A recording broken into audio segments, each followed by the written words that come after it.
Happy Monday. I'm actually live. actually live. Shout out to Gladys. I see you in the comments. I appreciate you being here live with me. So, yeah, it's been a while since I've been live.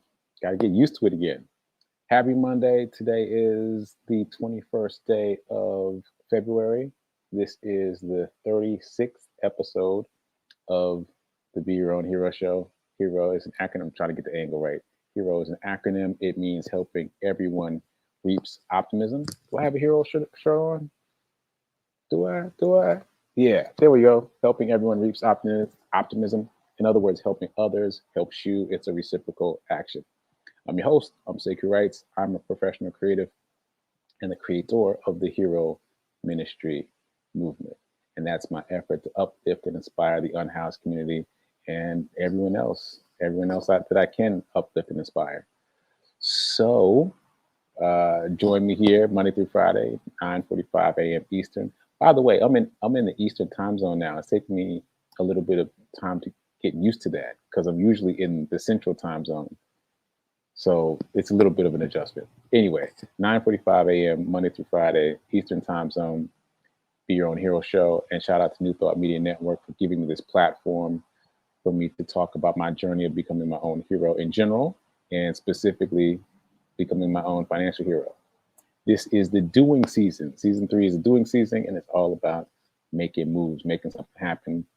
So, quick disclaimer, I'm not a personal trainer nor my financial advisor, so do your own due diligence. And if this show provides any value, please like, please comment, please share, please spread the word. All right, that's all my intro stuff. So, obviously, I'm on location, I'm in Florida, and I'm going to talk about the weather in a second. But first, let me see if there's any more heroes in chat. Yeah, shout out to Nan. Appreciate you popping in the chat. It's been a while since I've been able to shout out people in the chat because I haven't been live. All right, so moving on. Run streak. Today is day 266. I've been running every day, at least a mile a day, for now 266 days in a row.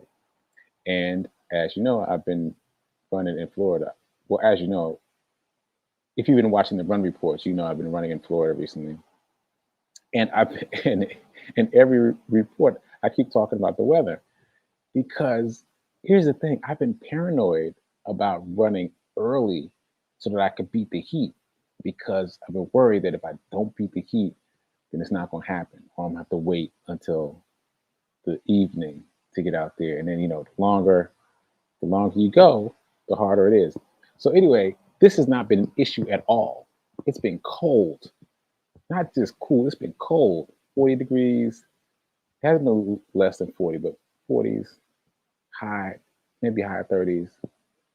Today was 50. It has not been an issue. So I've been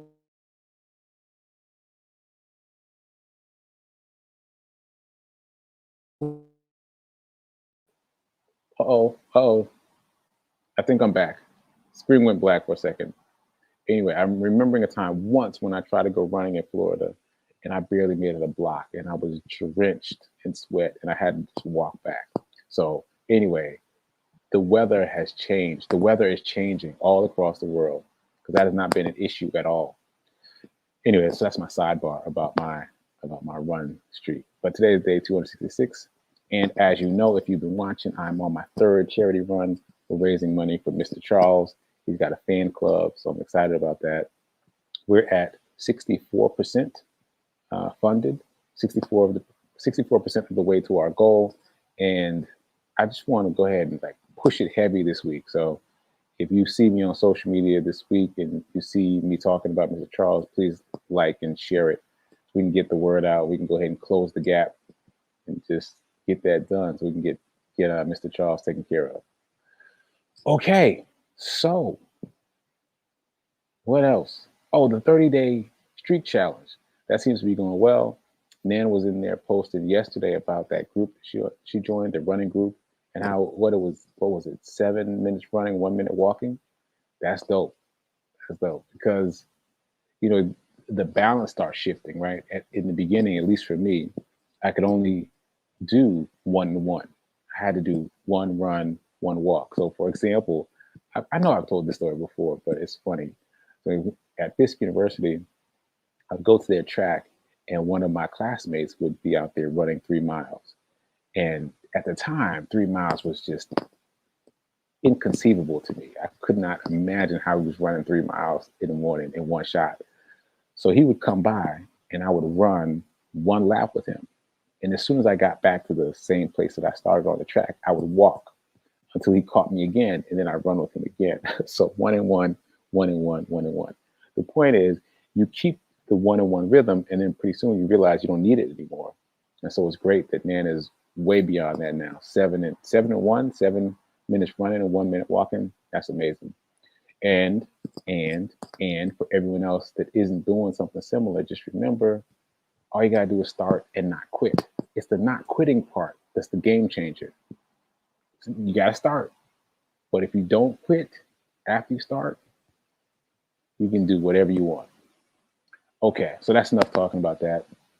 Some of you know that I've been training with the half marathon group, Fleet Feet Brentwood, out of Nashville. And today is a scheduled 4 mile run. And if you watch my run report, you'll hear me talk about that. I feel like I've talked enough about running today, but the run report today is pretty interesting. Or at least it was to me. So check that out. Anyway, as I was preparing the show, I realized that I left my dice inside. So I'm outside. So what I've discovered, though, is a website. This is called calculator.net, and there's a randomizer on here. So I put in number 1 as the low number and 6 as the high number, and we are just going to do a virtual dice roll. Here we go. I'm hitting the generate button, and the winner is 5. 5. So today's number is 5.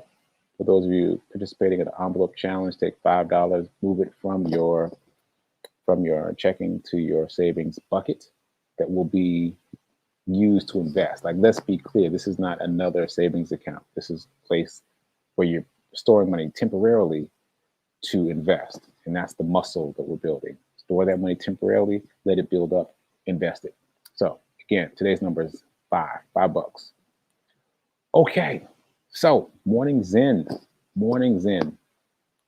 As you know, if you've been watching the show, I've been reading the 4 agreements, and I'm just going to list them again, mainly for me, because they're short and simple, but they require a significant amount of willpower. So I'm repeating them as a reminder to me, hopefully as a reminder to you, to live with the 4 agreements during the day and practice. Don't just hear me say them now and then forget about it until you hear me say them again tomorrow morning. Like, actually remind yourself throughout the day. So the 4 agreements are: be impeccable with your word. And the way that I'm interpreting that is, be kind, say kind things to yourself. Say kind things to yourself. Like, instead of criticizing yourself, say kind things to yourself. So number 1, be impeccable with your word to yourself. Number 2, take nothing personally. Whatever happened, if it involves someone else, it's because of what that someone else is going through. It's got nothing to do with you. Take nothing personally. Number 3, don't make assumptions. Don't make assumptions. Ask clarifying questions to avoid making assumptions. And disabuse yourself of the notion that you already know the answer. No, you don't. No, you don't. Ask them, and even when you ask clarifying questions and you get a response, you still won't know everything. Because, I'm off on a tangent. I'm off on a tangent. Well, because we're only aware of maybe 10% of our thinking. The vast majority of our thinking is subconscious. So how can we know this? By definition of subconscious, it's beneath the conscious mind. So we can't know everything. So anyway, ask clarifying questions to get you closer to the truth without making an assumption. And the final thing is, do your best. In all cases, in all ways, do your best. Okay. Also, I want to read a quote from Spiritual Economics. This was a book recommended by Nan, and I was in it this morning, and I love this concept. This is basically a concept about abundance and how sometimes we feel like someone else winning somehow makes it impossible for us to win. Like if they've got a lot of money, then we can't have money because they've got too much. You hear people talk about that. They're talking about like, these wealthy people have so much money, and then there isn't enough money left over. But this idea is different. The idea is like what I just expressed is competitive thinking.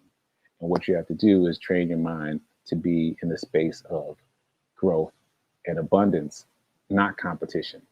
Creation, not competition. There it is. Creation, not competition. So anyway, this is about breathing as it applies to abundance. When you breathe all the air you need, you can never deprive anyone else of all the air they need to breathe. There's always enough, with plenty to spare, because the substance is present in its entirety at every point. So no matter how much air you breathe, everyone else can breathe however much air they breathe, right? How much air they need. Same thing with wealth and abundance.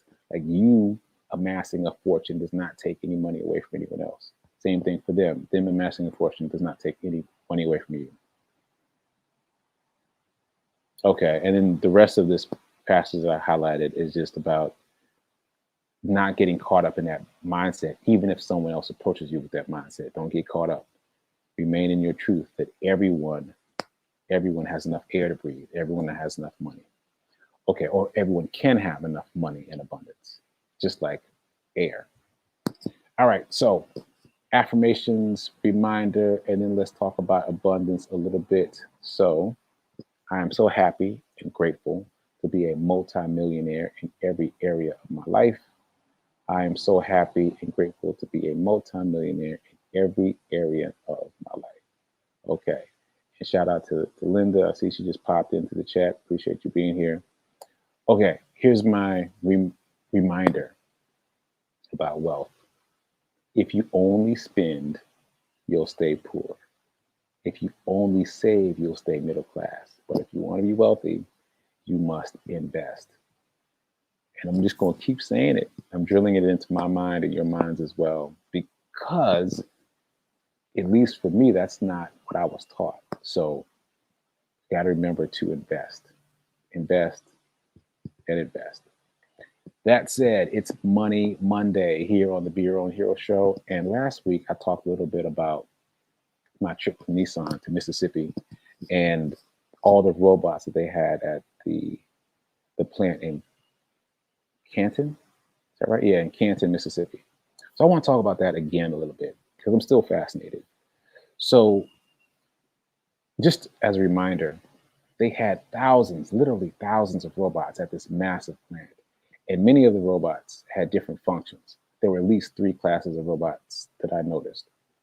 So there were the construction robots that like put the car together. These were massive, like I don't know, 20 feet high robots, and they were fenced in so nobody could get near them, so there wouldn't be any accidents of you getting in the robot's way. So they're fenced in, massive robots. They're like putting together things in big ways, and then putting them on the assembly line. That was one category. There were also mover bots who were following a chemical in the paint on the floor. So they would paint a line on the floor, this special chemical in it. And these mover robots are programmed to read that chemical, and they would just move themselves from one spot to the next, and they would pull all these things behind them, like delivery bots, basically. Oh, by the way, did you guys know that Domino's, I think it's Domino's, has started doing delivery via robot in California? Domino's Pizza is doing delivery via robot in California. So you know that's only going to get bigger and bigger. So watch out for that. Anyway, so there's the delivery bots, and they'll pull like, trailers and trailers of stuff from one place to another so you can get what you need for your station. That's one second category of robot.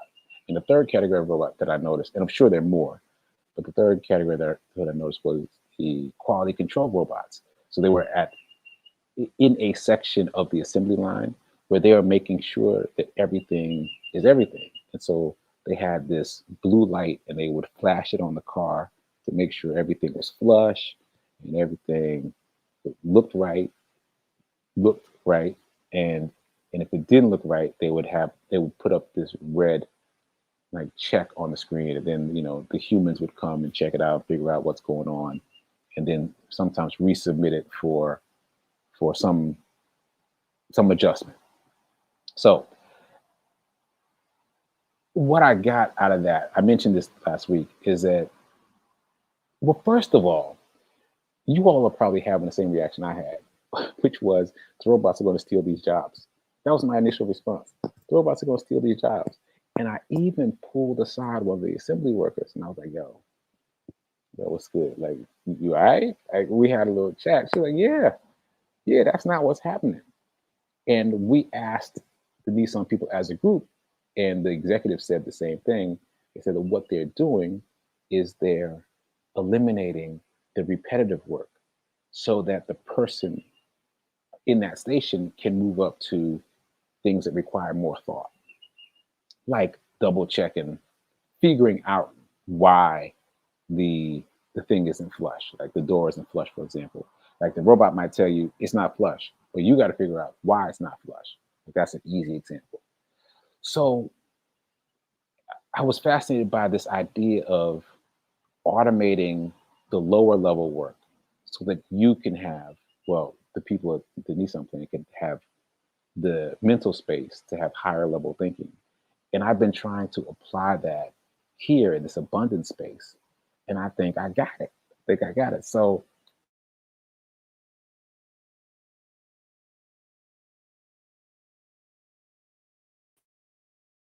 am I back? Am I back? It must be a not good internet connection. All right, I look like I'm back. So I guess I'm gonna pick up the pace just in case it blacks out on me. But high income skills. These are skills that you can acquire without going to college that can pay you up to and even more than $100 an hour, or $10,000 a month, or $100,000 a year. Different increments, but the idea is they can pay you a lot of money for a little bit of time without a college degree. Now, in terms of that, it seems like, that, and also Warren Buffett was famously quoted as saying, if you don't find a way to make money while you sleep, you will work until you die. If you don't find a way to make money while you sleep, you will work until you die. Now, that's a strong quote. It is. And it applies to workers, but as someone who is a freelancer, doesn't have like a job, I want to extend that to folks who have lots of time, freelancers, retirees, artists, etc. Same concept. If you're not making money while you're sleeping, you're not going to be able to break out of the quote unquote rat race. And so I'm putting all these things together. If you can identify high income skill and automate some of the lower levels of that high income skill, then you can create passive income that is constantly making money even while you sleep. And so that's going to be the experiment this week. The idea isn't really fully formed, or it wasn't fully formed when I hit record for the show today, but I think what I want to do is talk about ebooks all week, specifically ebooks, because we're talking about creating passive income for everybody watching the show. Everybody watching the show, we're talking about creating passive income that has the ability to make money while we sleep. And we've discovered through the stock market that we can do that by acquiring assets that appreciate in value and that pay a dividend, right? Which is great. But we also found out that the average millionaire has 7 streams of income. So let's work on number 2. Let's assume that everybody watching the show is in the stock market now. I hope so. I hope so. And let's move on to income stream number 2. So this week we're going to talk about ebooks. So let's tell a story, shall we? Here's my story. I put all this together because of that experience with Nissan. And I thought, all right, so what's something that I can automate in my space of of looking for passive income. And I thought, all right, well, I'm a writer. So maybe I could have something transcribed and turn that into a pamphlet or a book or something.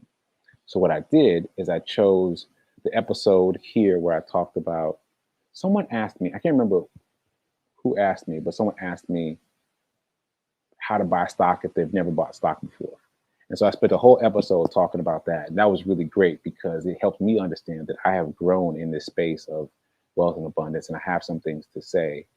I know some things, but I also have a perspective on some things. So that was really helpful. So I decided, all right, I'm going to take that episode and then turn it into a worksheet that people could download. And so you don't have to watch the whole episode. You could just read the bullet points, right? So I took that episode and I outsourced it to Fiverr. You know, I don't know how many of you are familiar with Fiverr, but it's a website that allows you to hire people for, around $5 and up. Hence the name. Fiverr refers to $5. And in the beginning, everyone on there was only charging $5 for whatever it is they were doing. It's expanded now rapidly. So many of the people charge more than $5, but still it's inexpensive freelance work. So you can get something done for 5, 10, 15, 20 bucks, right?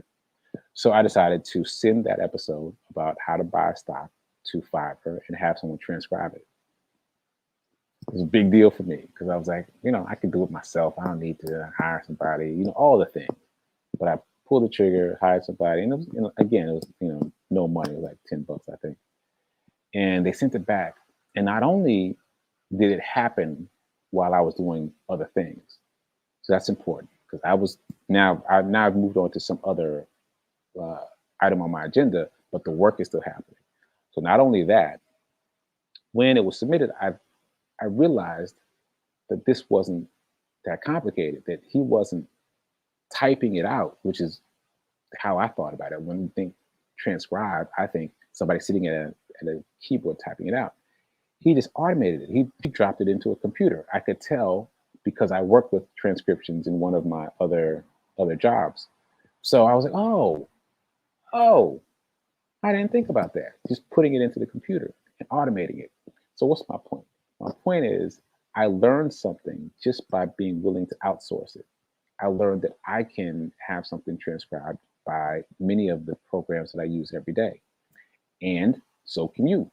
So circling all the way back to ebooks, all of us, all of us, all of us have something we know about that other people would be interested in knowing, in reading, keeping with the theme of ebook. So there's someone out there right now Googling something that you know a lot about. So let's monetize that wisdom. For all of us, let's monetize that wisdom. So in my case, continuing with my example, I took the episode, I had him transcribe it, and I'm turning that into, I think it's going to be a pamphlet about how to buy stock, right? So if you've got like video, that's my point. If you've got video, or you can even create video. If you want to record yourself, you can have a computer program transcribe it. So that's one way to very quickly end up with a block of text that you can edit, because it's always easier to edit than it is to draft. So you can end up with a block of text that you can edit. Now, if you don't have video content, don't worry about that. You can still create an ebook. Just go into your computer and look around. Like, that's what we're going to do. That's what we're going to do this week. We're going to look around for things that we are subject matter experts in, right? Air quotes on that. Because if you have a computer, and I'm sure you do, because that's probably what you're watching me on, you've accumulated lots of information about the subjects that you know well. So go in there and look with the idea of, what do I have on my computer that other people might be interested in reading and knowing, right? And I told you mine. In this case, I'm going with how to buy stock for the first time. And I'm using an episode of the Be Your Own Hero show to do that, right? So go back, look through your hard drives, look through your old files, think about how how to capture something that would be of interest to others so that we can monetize it. All right. But I don't want to do this alone. I'm going to do it, but I don't want to do this alone. I would love for us to do this together and create another revenue stream. So let me just extrapolate what that'll look like, and then I'll close out. That'll be it. So imagine, if you will, you've created this pamphlet, you've created this book, etc.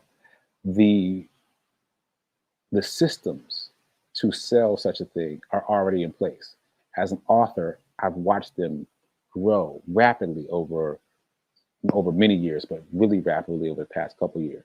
So getting it set up is really easy. All you have to do is create it.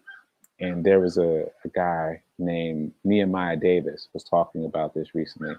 He said that your goal should be to create a thing that you can sell after only creating it once.